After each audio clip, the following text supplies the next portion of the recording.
My name's Gary Sieling.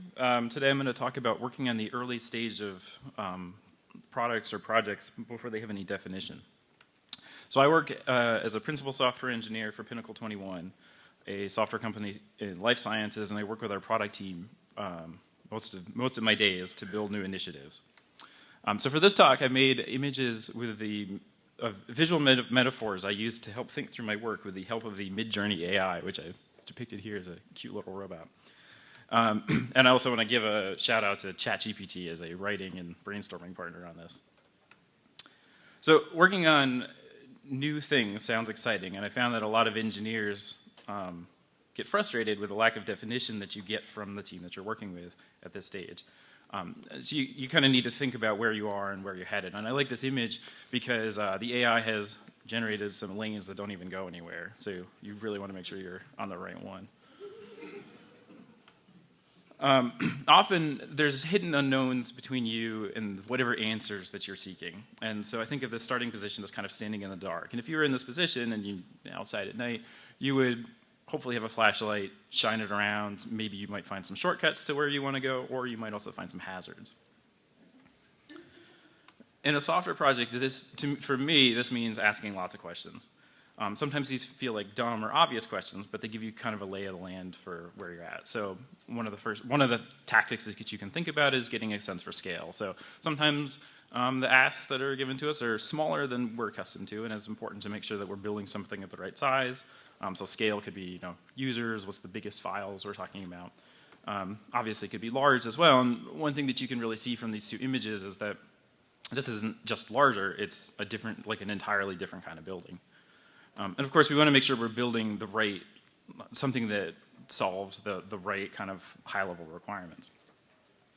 And so one of the tactics that I find myself using a lot, asking questions, is to take things that I believe I know and ask them in the form of a question back to the people that I'm working with, to make sure that we have a shared understanding. And a lot of times, I find that my understanding might be close, but it's not exactly what they're picturing or what I'm picturing, and so that process really helps.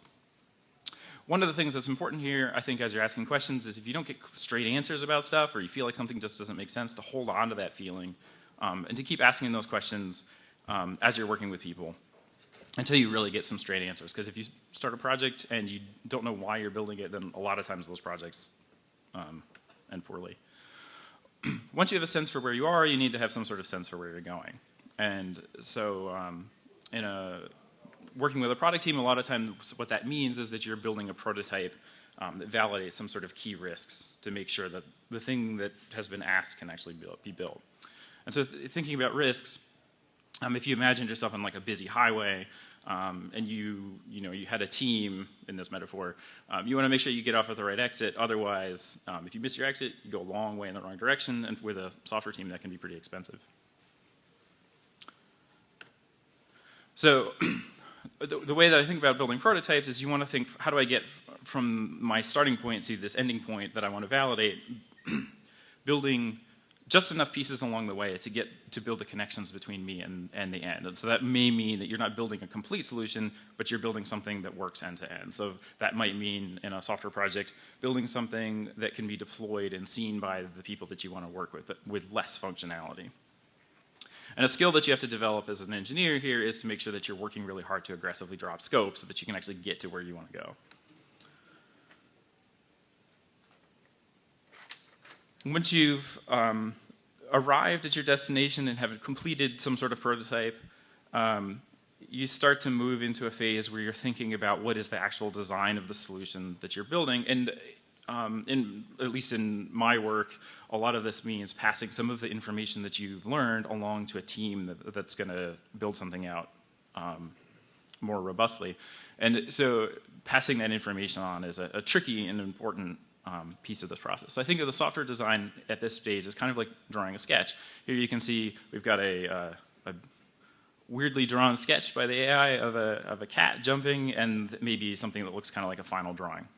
And so there's a lot of work that has to happen to take the sketch and to turn it into the final drawing. And so mechanically, when you're making a drawing, if you've ever taken a drawing class, you might start out by drawing gestures and then the shapes of the shadows, and then you do a lot of final rendering. But as But like a common mistake here is to say, I'm going to start, the fun part sometimes is drawing in all the little details and the textures. But of course, if you have drawn the wrong initial starting state, you'll end up erasing or redoing a lot of what you've done. And so here, this illustration, this is showing a bunch of different things that we might build.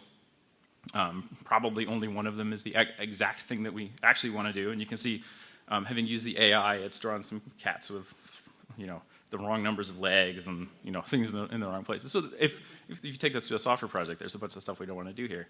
So you can think in terms of we want the thing that we're building to fit inside of the shape of the high-level requirements, and we want to think about the general structure of the thing. So where are there dependencies between systems or teams or libraries or deliverables in our calendar. Once you've done all these things, at the end, you kind of, once you have your, know what you're trying to do and you have your high-level design, you're at a point where you're into more of a build phase of building out the things that have been asked of you. This image is combining all of the different metaphors together into one sort of peaceful thing.